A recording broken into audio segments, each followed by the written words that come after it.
Sequência de imagens antigas.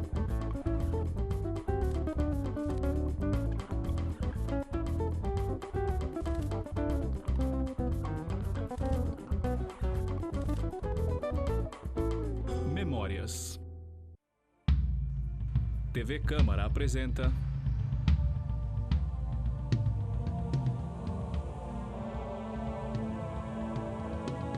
Jacó Gorender, a esquerda revelada.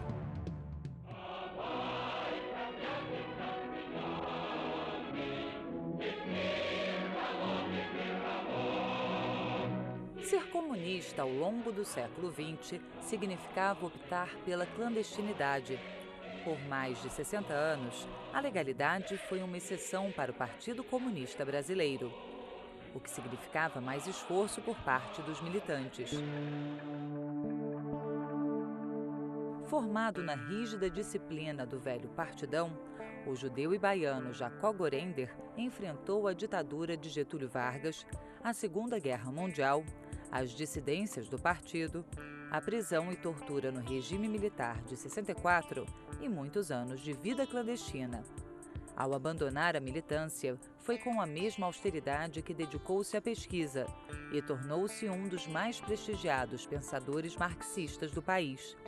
Um de seus livros de maior destaque, O Combate nas Trevas, é um recorte na história da luta pela democracia no Brasil.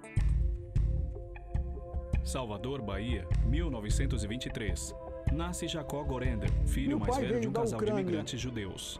E minha mãe da Bessarábia, que hoje é uma província da Moldova, da República da Moldova. Meu pai chegou aqui ao Brasil Gorender, por volta historiador. de 1910 e era um homem de ideias socialistas, ele próprio, né? E ele estava no cais do porto de Odessa quando o famoso encouraçado por Potemkin aportou ali, dando origem àquele filme de Eisenstein. O Encouraçado Potemkin, filme de Sergei Eisenstein. 1905. Marinheiros se rebelam contra a tirania dos comandantes.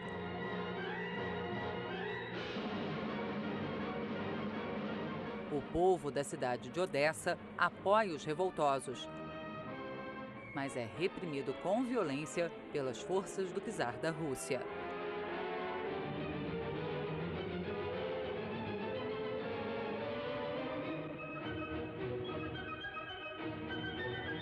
A minha formação primária, elementar, né, foi feita na Escola Israelita Brasileira Jacó Dinenzen, em Salvador. Jacó Dinenzen foi um escritor de língua Yiddish, que é uma língua dos judeus da Europa centro-oriental, Polônia, Rússia, etc. Hoje é uma língua em extinção. Biblioteca. Homem idoso sentado em uma cadeira usa paletó cinza. Eu aprendi a falar essa língua mesmo porque meus pais falavam essa língua em casa. Jacó Gorender passa a estudar em escola pública, no antigo ginásio da Bahia e depois na Faculdade de Direito. Mas o envolvimento político falou mais alto. Comunista desde os 19 anos, acostumou-se cedo à clandestinidade. Nos anos 30, havia muitos militantes comunistas judeus aqui no Brasil. Até certo ponto, judeu virou sinônimo de comunista, até certo ponto, né? Por quê? Porque a imigração judaica que vinha da Polônia, da Rússia, da Hungria, dos países bálticos, naqueles anos, era, em sua grande maioria, constituída de pessoas pobres, de fato. E eles já traziam, em grande parte, também ideias socialistas. Em 42, eu me tornei membro do Partido Comunista, na clandestinidade. Quem me recrutou, era o termo que se usava, foi o grande companheiro meu, Mário Alves, que depois iria falecer torturado. Segunda Guerra Mundial. Estudantes se manifestam abertamente contra o nazismo. Esse engajamento não é bem visto pelo governo. Em agosto de 42, Getúlio Vargas decide levar o país à guerra. O exército abre espaço para voluntários. Houve até uma provocação do general comandante da região, que saiu nos jornais, quer dizer, os estudantes que andaram pedindo a guerra, clamando pela guerra nas ruas, as grandes manifestações, agora têm a oportunidade de provar que são coerentes. E eu considerei que aquilo era um desaforo. Eu tinha que me apresentar voluntário. Eu recordo que cheguei lá e dei meu nome, lá no pequeno escritório onde havia apresentação para o voluntariado, e fiquei esperando. E pouco depois desceu um sargento lá de cima e me perguntou: o que há com você? Você tem algum problema com o general? Eu digo: não, nem o conheço pessoalmente, porque o general ficou furioso quando viu o seu nome, porque eu já era conhecido como agitador comunista, né? E o general, quando viu que eu aceitei o desafio dele e me tornei voluntário, isso para ele não soou, digamos assim, lisonjeiramente, mas ele não tomou nenhuma atitude. Fui considerado fisicamente apto, embora não fosse nenhum atleta, mas fui considerado apto a servir na FEB.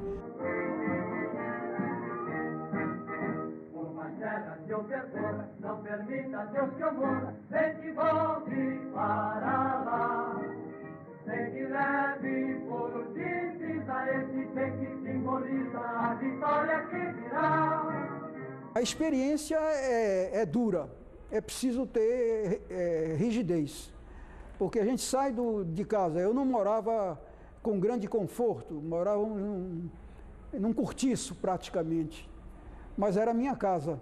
Eu pertencia ao pelotão de transmissões da Companhia de Comando do Regimento Sampaio, 1º Regimento de Infantaria.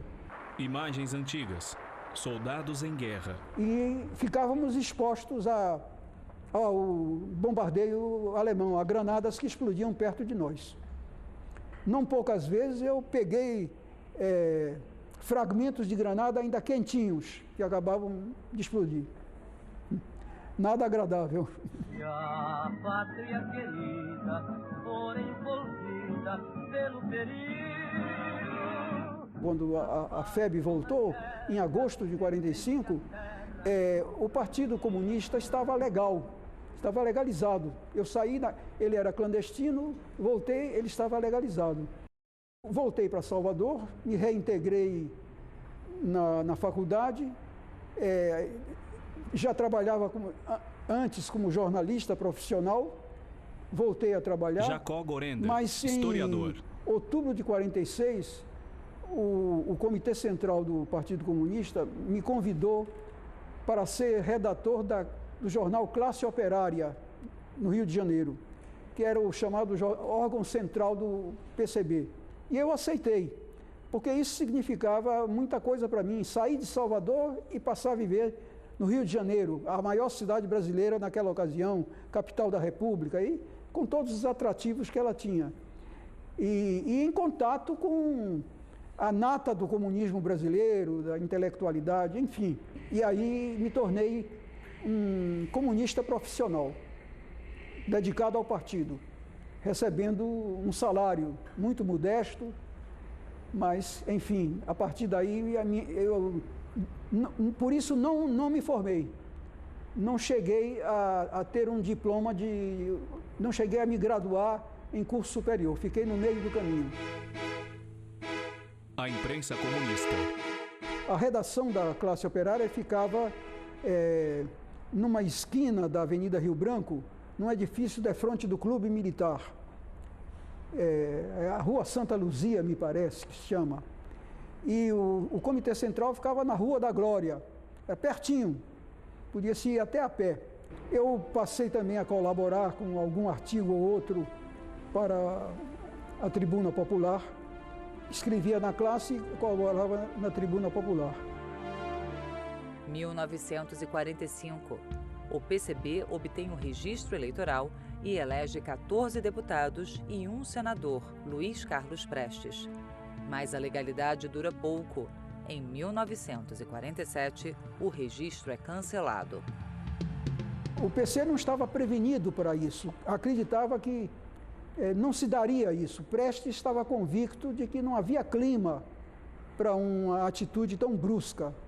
Mas a verdade é que o PC legal fazia tanta agitação, tanto barulho, que provocou uma reação exagerada. Não havia razão para colocar o PC na ilegalidade, não havia. O PC não era ameaçador, mas a nossa classe dominante não estava acostumada a um partido comunista atuando abertamente, fazendo o que quisesse, fazendo reuniões e tendo jornal próprio, não é? Enfim, se movimentando à vontade. E tendo à frente um homem que era um mito, que era Luiz Carlos Prestes, não é? Então, eles forjaram um processo e deu nessa sentença de ilegalidade do PC. Então, de um dia para o outro, a polícia invadiu as sedes, se apropriou de fichários, porque o PC não teve tempo para retirar fichários, e as sedes foram fechadas, né? Um fenômeno curioso, né? Como a polícia se apossou das fichas de militantes, nos meses seguintes, nos jornais do Rio de Janeiro, pelo menos, na página de classificados, saíam pequenos comunicados, às vezes com retratinho: fulano de tal declara que, ao contrário do que está na ficha tal, não é comunista. Nunca, não é nem nunca foi. Quer dizer, muitos dos que estavam ali naquelas fichas trataram de tirar o corpo fora, publicamente, ou forçados pela polícia, ou voluntariamente. Então, fecharam-se as sedes. Mas as bancadas comunistas na Câmara Federal e nas Assembleias Legislativas continuaram atuando, e atuaram até janeiro de 48, quando, então, o Congresso tomou a deliberação de cassar os mandatos. Aí a ilegalidade se tornou completa. Eu não precisei me esconder, né, momentaneamente, não é? Vivia na casa de um companheiro, mudava às vezes de casa e tal, e tinha contatos com os dirigentes clandestinamente, particularmente com Maurício Grabois, que era o encarregado da chamada agitação e propaganda. Então, me encontrava com ele à noite em lugares discretos para conversar, receber orientação. E algumas vezes fizemos reuniões clandestinas na casa do Graciliano Ramos. Ele cedia a casa dele, ele aceitava esse risco, o velho Graça, né? Agosto de 1950, virada na atuação do PC. Um manifesto que saiu em agosto, a mudança aumenta a repressão aos comunistas. Lançado por Prestes, super bombástico, super retórico, ameaçando a derrubada próxima do governo, a luta armada, chamando para ações violentas, enfim, algo completamente fora da realidade nacional. Quer dizer, um partido clandestino, bombardeado, e o governo seguro, não havia crise política, ainda era o governo Dutra, né? Não havia como tornar aquilo realidade, era um manifesto completamente delirante. Então, isso se prolongou praticamente até 56, até o 20º Congresso do Partido Comunista da União Soviética, o famoso relatório Khrushchev.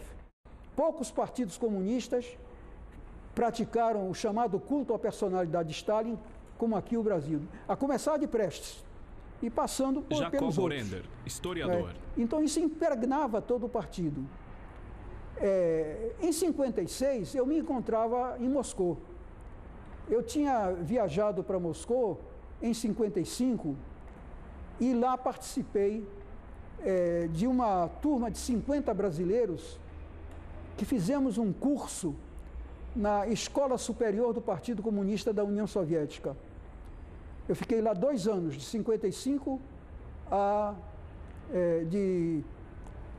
57. Eu aprendi a língua russa, infelizmente esqueci a maior parte, porque não pratiquei, mas cheguei a falar correntemente. Nesse 20º Congresso, Khrushchev apresentou um relatório que foi uma bomba, como pode ser lembrado no movimento comunista internacional.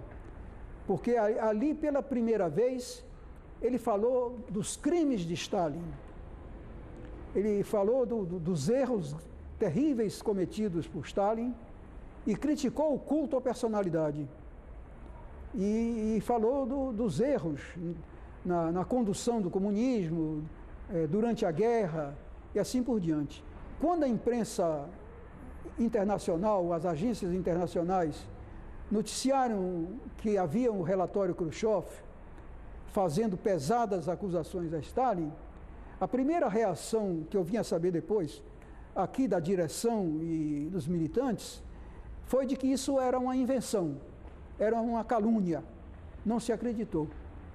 Mas aí aconteceu o seguinte: Diógenes de Arruda, o dirigente do partido, estava em viagem, naquele momento ele estava em Moscou, ele foi à China, depois voltou a Moscou. E ele pôde saber diretamente, inclusive conversando comigo, sobre esse relatório, que aquilo tudo era verdade. Ele não lia russo, não conhecia, mas eu dei as informações que recebi de viva voz dos professores. Os professores fizeram conferências baseadas no relatório, e o que eu pude ler na imprensa, na Pravda, e ele ficou também abismado, porque ele era o maior stalinista brasileiro. Quer dizer, para ele criou-se uma situação difícil. Como é que ele, como stalinista, com que cara ele ia aparecer? Ele soube de tudo isso e voltou ao Brasil. E aí, então, os companheiros o cercaram. Ele disse: não, o relatório é verdadeiro. O que a imprensa internacional está dizendo é verdade. Não é apócrifo, não é calúnia. Aí foi uma coisa tremenda. Pelo que me contam, a reunião do Comitê Central, que se travou nesse momento, foi um bate-boca tremendo, acusações tremendas e, sobretudo, acusações aos dirigentes principais. Ao Prestes, que não comparecia a nada, mas tinha que ser criticado, ele era, afinal de contas, o secretário-geral, tinha que assumir a responsabilidade, e a esses outros acólitos de Prestes, sobretudo o próprio Arruda, o Grabois, o João Amazonas. E aí criou-se uma situação de luta interna. Redatores da imprensa popular, como passou a se chamar o Jornal Diário, e da Voz Operária, como agora se chamava o outro jornal, o Semanário, por conta própria, abriram debate. Começaram a escrever artigos baseados no relatório e criticando a direção do Partido Comunista Brasileiro. A disciplina quebrou-se. A direção ficou lá embaixo em matéria de prestígio. Ficou desmoralizada. Né? Prestes conservou o prestígio porque era Prestes e ele pessoalmente não aparecia, mas os outros não se deu isso. O Arruda, o Grabois, o Pomário e o Amazonas saíram da comissão executiva e entraram o Giocondo Dias, o Mário Alves e alguns outros militantes, né, que seguiam uma nova linha. Marighella continuou, porque Marighella não fazia parte desse núcleo super-stalinista.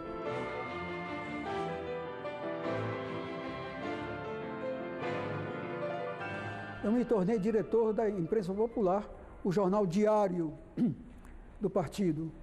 E Mário Alves se tornou o diretor da Voz Operária, depois Novos Rumos. Nós chegamos à conclusão de que era preciso dar uma saída para tirar o partido, o PCB, do atoleiro, tirar da influência do Manifesto de Agosto e assim por diante. E aí passamos a ter encontros.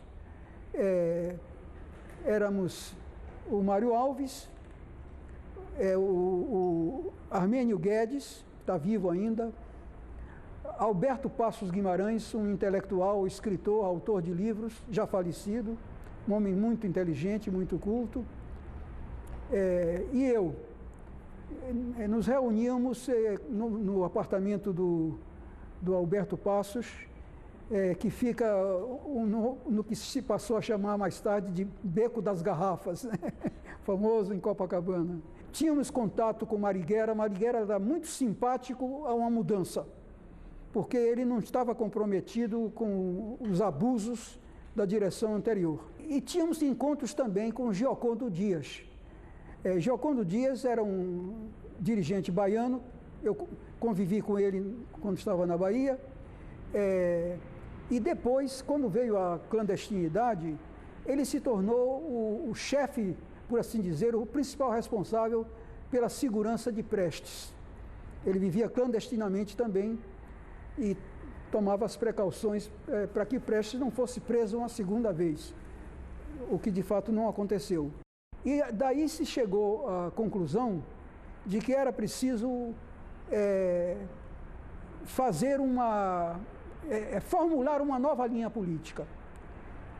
E nós achamos que não se podia fazer isso com o Comitê Central. Isso tinha que ser feito à margem.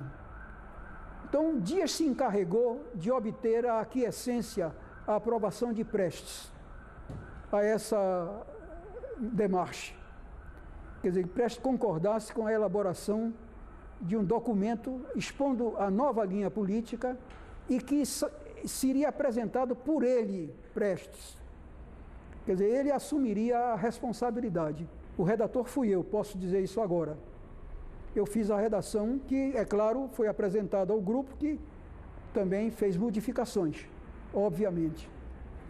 E assim nasceu o que se chamou depois a Declaração de Março de 58. O documento apresentou uma nova linha política que se contrapunha à do Manifesto de Agosto.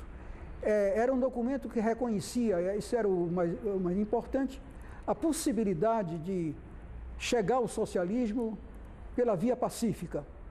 Quer dizer, que considerava possível a coexistência pacífica entre a União Soviética, as potências socialistas e o mundo capitalista. E se podia, através de meios políticos, de eleições, atuação nos sindicatos, nas organizações de massa, através da difusão das ideias comunistas, seria possível avançar até chegar a um governo socialista, no caso, aqui no Brasil. Eram teses que na Europa já estavam circulando. Essa declaração causou foi assinada por Prestes, era o único que assinava, então causou uma grande repercussão. O PC abre a década de 60 lutando para voltar à legalidade. Nesse intervalo, o partido passou a se chamar Partido Comunista Brasileiro, na esperança de que isso permitisse a legalização. Porque os juízes lá de Brasília diziam que Partido Comunista do Brasil significa que é um partido comunista, seção da Internacional. Então, mudou-se para Partido Comunista Brasileiro, mas não adiantou nada, ficou no mesmo. Com as novas ideias da Carta de Março, começa a nova fase na vida dos militantes. Não se conseguiu a legalidade. A ilegalidade mas, disfarçada. na verdade, circulava-se legalmente. Prestes veio a legalidade. Em 58, ele finalmente apareceu fisicamente e passou a morar numa casa lá no Rio de Janeiro. Quer dizer, ele passou a circular. Vinha ao escritório, o partido passou a ter um escritório na Rua Álvaro Alvim, no centro do Rio de Janeiro. Ele tornou-se uma figura legal. A primeira aparição dele foi um acontecimento. Toda a imprensa deu um destaque tremendo. É o período do Juscelino. E, para a verdade histórica, é um período em que não houve perseguição política e não houve presos políticos. Isso deve ser dito a respeito do Juscelino. Quer dizer, quem ainda estava preso saiu. Saiu da Gregório Bezerra e outros. Nem todo mundo aceita a nova posição da legenda. Em 1962, Um racha leva à criação de outro partido comunista.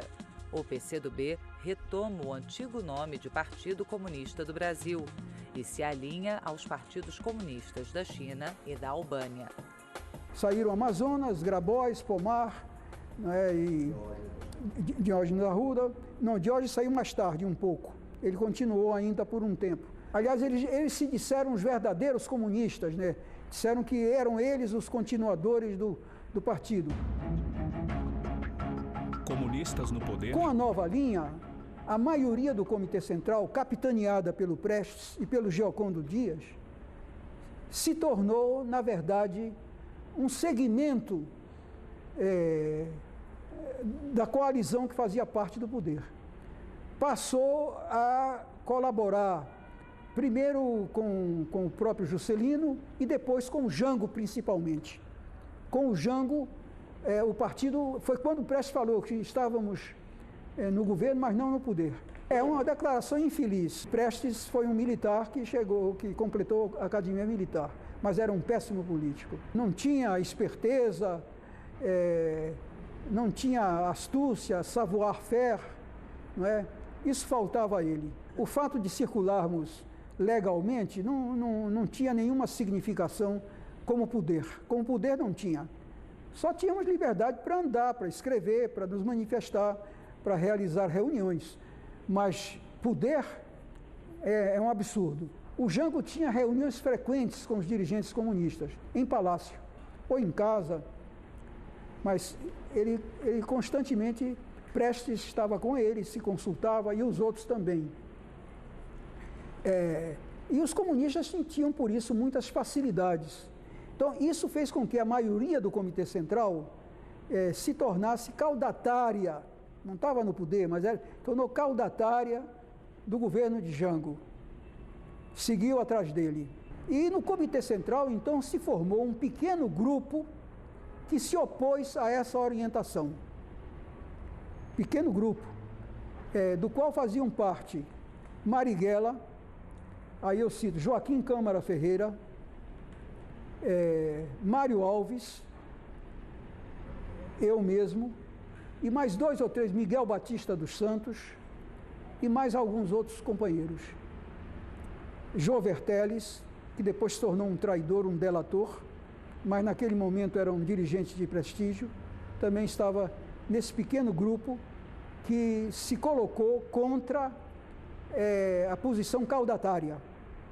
Mas nós éramos minoria.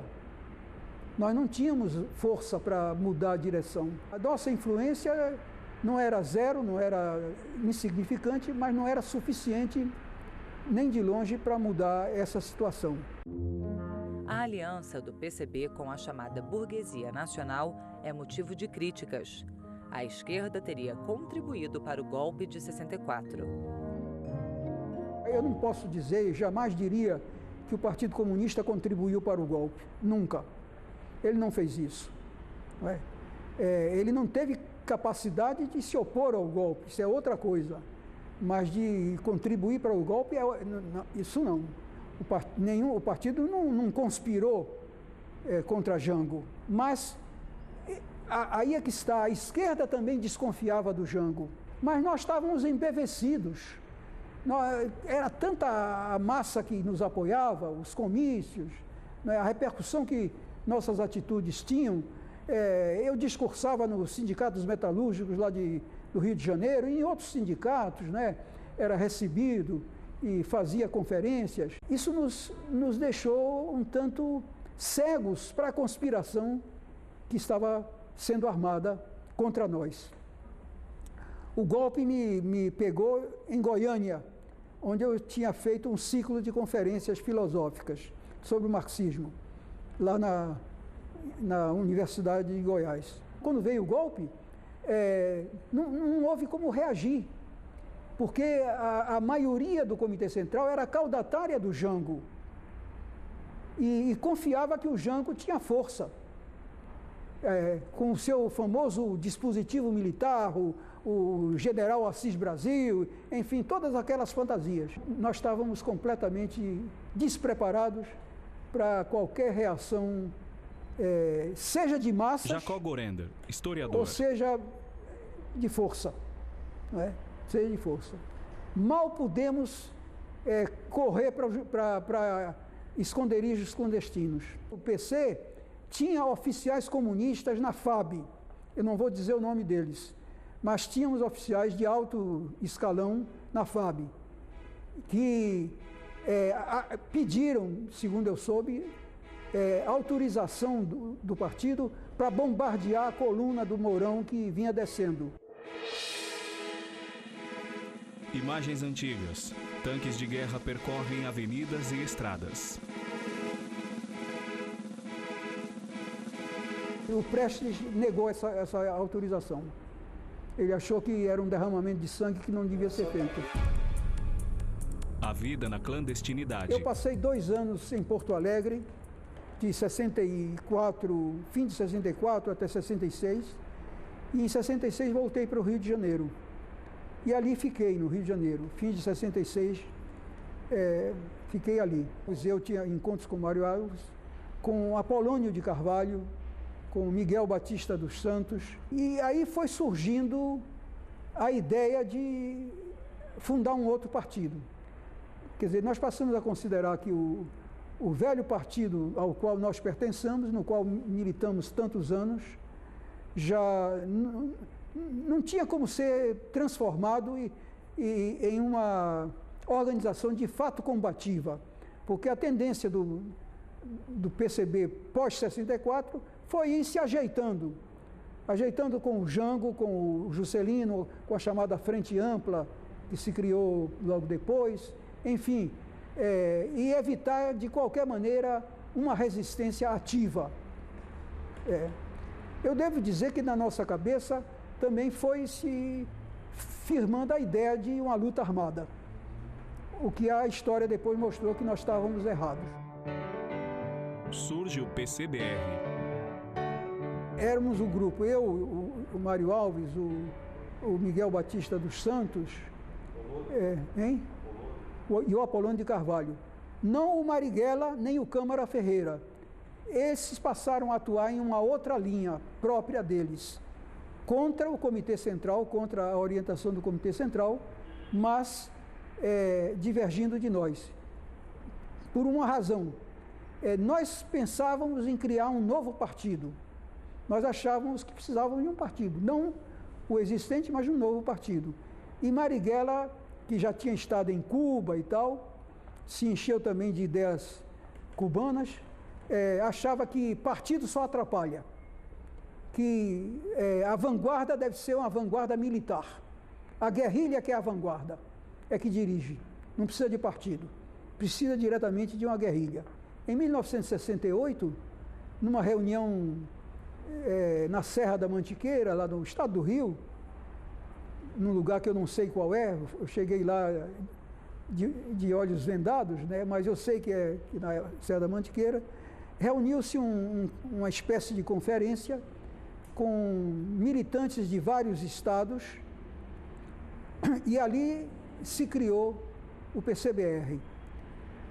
Achávamos, foi uma discussão se devíamos manter esse nome, Partido Comunista.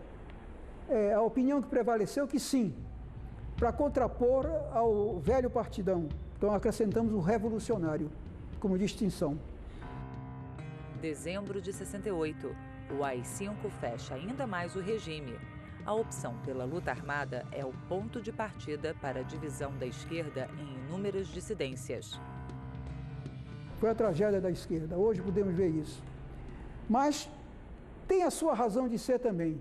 Foi uma demonstração de valentia, de convicção, de espírito de luta, de não se entregar ao adversário. Foi errado fazer a luta armada, mas foi digno, correspondeu a um espírito de luta. De certo modo, é um capítulo que enriqueceu a esquerda brasileira e que pode ser mencionado honrosamente, que não causa vergonha, porque não foi capitulação. Então, eu vivia na clandestinidade, tinha encontros como dirigente do PCBR. E aí o que se dá é que a situação foi ficando muito ruim para a esquerda, porque as prisões iam se sucedendo. Criou-se a OBAN, Operação Bandeirante, depois DOI-CODE. Enquanto o inimigo tinha forças inesgotáveis, porque ele tinha toda a oficialidade do Exército, toda a polícia, automóveis quantos quisesse, carros, dinheiro, né?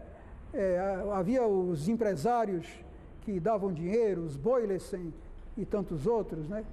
Então, os recursos deles eram inesgotáveis, os nossos não. A queda de um militante era uma perda irreparável. E mais ainda quando eram 3, 4, 5 militantes que caíam de uma vez, como acontecia. Não tinha como substituir de uma hora para outra. Não tínhamos atividade de massa. Saímos dos sindicatos, saímos das organizações de massa, não tínhamos contato com a população, com os homens simples, onde pudéssemos trazer novos militantes. Então nós íamos minguando e eles crescendo. O combate nas trevas, prisões e tortura. Nesse período da ditadura militar, de 64 a 85, até 79 particularmente, quando se dá a anistia, né, a tortura campeou. E isso é hoje reconhecido. Um belo dia eu tinha um encontro marcado na casa de um companheiro, não vou citar o nome dele, e ele já tinha sido preso. E eu só posso supor que ele disse que eu iria lá. Porque o fato é que quando eu cheguei na casa, e como convencionalmente dei umas batidas na janela, o que aconteceu é que ela de repente se abriu e um tira, o João Carlos Trailer, é o nome dele, né? Um dos piores torturadores do DOPS naquela época, estava com uma pistola Jacó apontada para mim. Historiador. Quer dizer, a partir daí eu estava preso. Eu fui levado de lá para o DOPS, ali na Praça General Osório, que funcionava lá, né? E já na primeira noite começaram as torturas. Pau de arara, choque elétrico à vontade, telefone, que são tapas dados simultaneamente nos 2 ouvidos, não é? Espancamentos, e isso durou vários dias. O chefe dos torturadores, no meu caso, era o delegado Sérgio Fleury, o famoso Sérgio Fleury. Fiquei preso durante 2 anos. Fui preso em janeiro de 70 e solto no fim de 72. Solto como? Porque as acusações que fizeram, no final, eles me acusaram de 2 coisas. Uma, de ter sido militante do PCB, porque eu era citado nas famosas cadernetas de Prestes. Então, eles me moveram um processo por causa desse fato, de ter sido militante de um partido clandestino. Isso é contra a lei. E o segundo fato de ter sido militante do PCBR. Mas eles não puderam me acusar de nenhum assalto, de nenhum ato violento, porque eu também não pratiquei. A verdade é essa. Eu não embarquei em nenhuma dessas. Eu era contra. Na esquerda, eu era contra a prática dos assaltos. Eu achava que aquilo ia dar errado, que as prisões eram um derramamento de sangue da esquerda, uma hemorragia, eu chamava assim de hemorragia. E era mal visto por muitos companheiros da esquerda, por causa disso, pelas críticas que eu fazia. Então, eles só puderam me condenar, no final de contas, a um período de 2 anos de prisão. 20 de janeiro é o dia do meu aniversário. Então, eu aniversariei no pau de arara no DOPS. Essa era a ironia de tudo isso. As primeiras ações armadas são realizadas ainda em 68 e se intensificam no ano Assaltos seguinte. já eram praticados o PCBR em outros não fica países, de fora. foram praticados em outros países. Também não foi uma invenção brasileira, mas aqui ela prosperou. E há uma frase do Guevara que ele diz, se você começa assaltando banco, você vai acabar ladrão de banco. Porque, de fato, alguns dos que assaltaram bancos aqui no Brasil, depois exilados no Chile, se tornaram ladrões de banco. Mas não foi geral, isso foi um fato excepcional. O fato é que a ideia de assaltar para obter dinheiro se generalizou. O primeiro assalto foi feito ali em Santa Amaro, perto daquela estátua horrorosa do Bandeirante, né? Que tinha uma agência bancária por ali, e foi feito pelo pessoal do Marighella.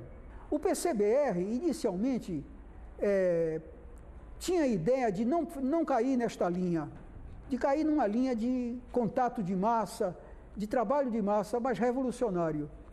Mas a verdade é essa: como sustentar militantes que estão na clandestinidade? E o PCBR também entrou nessa linha. Eu não me lembro bem quantos assaltos o PCBR fez, não tenho levantamento próprio, mas teve uma participação não pequena. E aí vieram também os sequestros. O sequestro de embaixadores para resgate de presos já havia sido usado na Guatemala. No Brasil, 4 diplomatas foram sequestrados. O primeiro, o americano Charles Elbrick, foi trocado por 15 presos políticos, entre eles o ex-ministro José Dirceu. Câmara Ferreira foi quem elaborou essa lista e teve uma participação na direção deste sequestro, não é? Ele ficou durante um certo tempo na casa onde estava sequestrado o embaixador, até o embaixador sair para ser libertado, né? Marighella, curiosamente, não foi avisado de que ia haver o sequestro, não é? Foi uma iniciativa do Câmara Ferreira, com outros dirigentes do Rio de Janeiro. E o Marighella, na ocasião, saiu do Rio de Janeiro para São Paulo e encontrou a Via Dutra completamente policiada. E aí ele veio a saber, está havendo um sequestro do embaixador e tal. E depois ele se queixou ao Câmara: como é que você faz uma coisa dessa e me deixa numa situação tão difícil? Eu quase vou preso e tal e coisa, né? Mas foi isso que aconteceu, não é? E depois vieram esses outros sequestros até o último. No último já o Lamarca participou. O último já foi dirigido, o do embaixador suíço, né, pelo Lamarca, e que teve uma posição também digna de ser registrada, porque o governo passou a regatear. Ele era o quarto assalto, o quarto sequestro, então vinha a lista dos presos que os sequestradores queriam libertar. Aí o governo dizia: quem está sob processo, ou está preso, não liberto. Surgiu a ideia de matar o embaixador, como resposta à lenga-lenga do governo, e não aceitar isso e não aceitar aquilo. O Lamarca se opôs. Ele diz: não, vamos prosseguir e não vamos fazer isso, não é? E de fato chegaram um momento em que puderam, a lista final foi ratificada e o embaixador foi libertado, com vida, felizmente. 1969. A repressão fica cada vez mais violenta. Marighella foi um dos homens mais valentes que eu conheci em minha vida. E ele se arriscou, a verdade é essa. Ele tinha consciência de que tinha havido prisões de dominicanos. Ele soube disso antes de ir para esse encontro, o que já era suficiente para ele não ir ao encontro, mas ele foi. Apesar disso, ele não faltou, e isso foi fatal para ele. Então, isso foi em 69. Um ano depois, chegou a vez de Câmara Ferreira, denunciado por um militante da LN, que tinha vindo de Cuba e que foi preso no Pará, e aí foi trabalhado pelo Sérgio Fleury, torturado, e ele se passou para o Sérgio Fleury, voltou para São Paulo e voltou a ter ligações com a LN, com o próprio Câmara. Aí esse militante chamado Severino, não sei de quê, está no meu livro, né, o nome dele todo. Esse Severino teve um encontro marcado com Câmara Ferreira, Jacó ali Gorender, pelo bairro de Moema, numa noite, e avisou o Fleury. Então, a polícia política, o Fleury, armou todo um cerco. Então, quando o Câmara chegou ao local do encontro, ele foi agarrado pelos policiais. O Fleury precisava obter informações do Câmara, torturá-lo e tirar informações. Mas ele estava agonizando. Mandaram chamar às pressas um médico e não adiantou. O Câmara expirou, morreu ali. Mário Alves foi preso também em janeiro de 70. Em janeiro de 70, dá-se a debacle do PCBR. Ele tinha um encontro com outro companheiro. Foi 4 vezes ao encontro e o companheiro não veio. Mas o Mário Alves resolveu ir uma 5ª vez. E aí ele encontrou a polícia. Quer dizer, alguém foi preso, resistiu 4 dias, mas não resistiu o último dia. E aí entregou o ponto. E aí o Mário Alves foi preso. Ele foi torturado. Isso tem testemunhas. Algumas eu citei no meu livro, né? Torturado na Polícia do Exército do Rio de Janeiro, na rua Barão de Mesquita, é isso mesmo. Foi ali que ele foi torturado e morreu ali. Banhado em sangue, pedindo para darem água e, enfim, se extinguindo. Traição na esquerda. A chacina do bairro da Lapa, em São João Paulo. Vertelles era um operário autêntico, mineiro do Rio Grande do Sul, e que muito cedo se tornou comunista, bem jovem, e muito cedo se tornou dirigente, membro do Comitê Central. Depois, naquelas lutas, ele veio para o PCBR e se tornou militante do PCBR. No PCBR, ele demorou pouco tempo, porque aí se passou para o PCdoB. E ele é hoje fato já constatado e confirmado, foi o delator que levou a polícia a uma reunião do PCdoB na Rua Pio XI, na Lapa, aqui em São Paulo, que resultou na prisão de quase todo o Comitê Central do PCdoB, na morte, inclusive, do Pedro Pomar, nessa ocasião. O Amazonas não estava lá, estava na Albânia, por isso escapou. E alguns que a própria repressão deixou sair, foi pegando no caminho. Então, prendeu. E isso foi obra do João Vertelles. E ele pôde sair do aparelho sem ser molestado. O carro em que ele saiu não foi molestado. Ele saiu e depois saiu do carro e foi embora. Quer dizer, a repressão sabia que ele estava ali e não fez nada. Não o prendeu, nem atirou, nem nada. Os outros não. Ou morreram, ou foram presos e morreram depois, na tortura. Delatores devem ser condenados? Se a pessoa é posta numa situação de tortura, de pau de arara, de choque elétrico, de telefones, de espancamentos, e de mutilações, arrancavam olhos, o Fleury arrancava dentes, quer dizer, coisas terríveis, inimagináveis, dores terríveis. Então, se a pessoa, para resistir a uma coisa dessas, essa pessoa tem que ter uma convicção muito grande. Eu não acuso alguns companheiros que não resistiram 100%. Eu não acuso, não dou o nome deles. Porque eu sei o que isso foi. Eu inventei histórias, mas não entreguei ninguém à prisão. Ninguém foi preso por minha causa, nem processado. Ninguém deveu a prisão e a tortura por minha causa. Isso eu posso dizer de cabeça erguida. Justiçamentos ainda Esse um tabu processo, na esquerda. Em que a repressão recrudesceu, passou a assassinar os presos, a fazê-los desaparecer, um após outro, é claro que provocou uma reação na militância que ainda estava em atividade. Eu considero a fase dos justiçamentos, que começa, não me lembro bem se é 72 ou 73, é por aí, né? Eu considero esse episódio como um episódio já de degradação, de queda de fim de linha.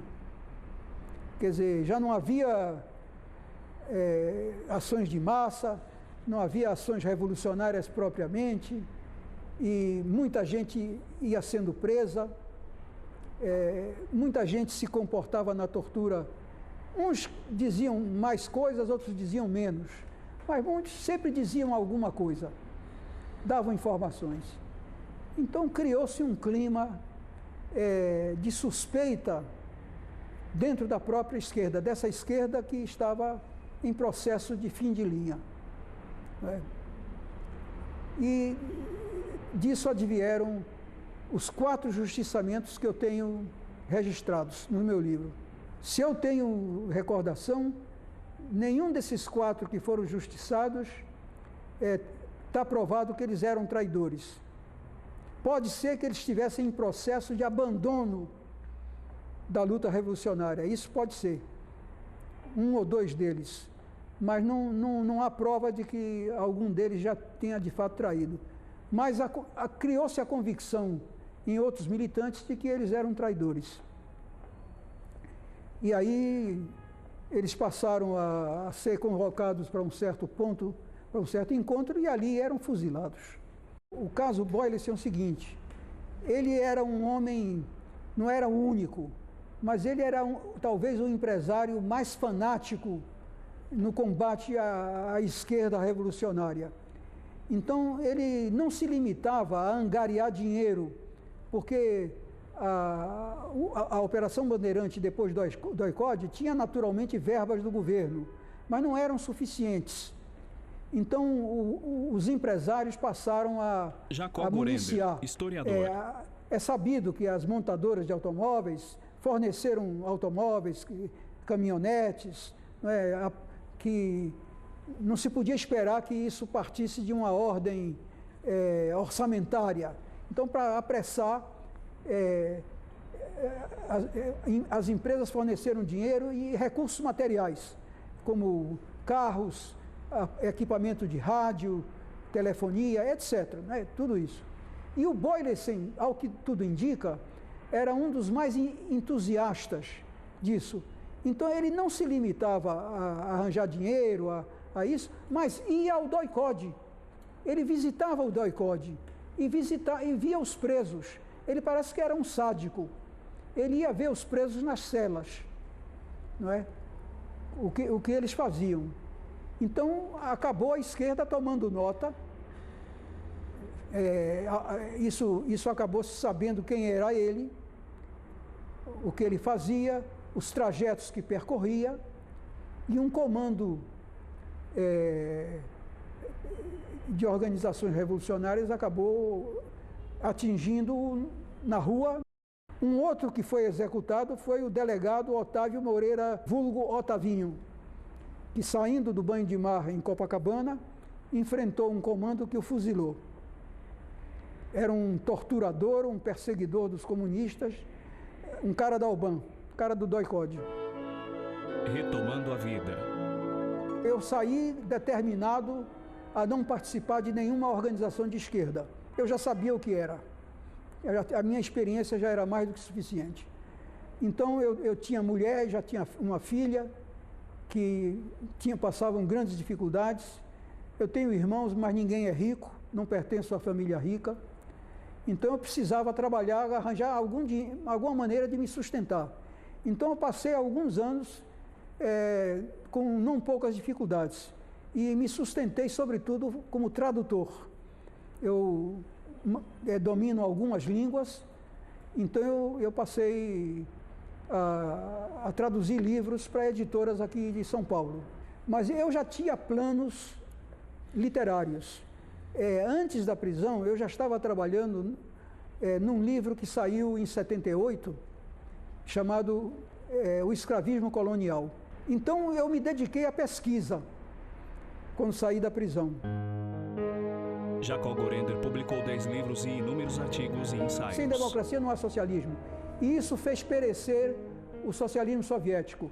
E está fazendo perecer o pretenso socialismo cubano. Eu estive em Cuba 3 vezes e é socialismo da miséria que o Marx condenava. Miséria não faz socialismo.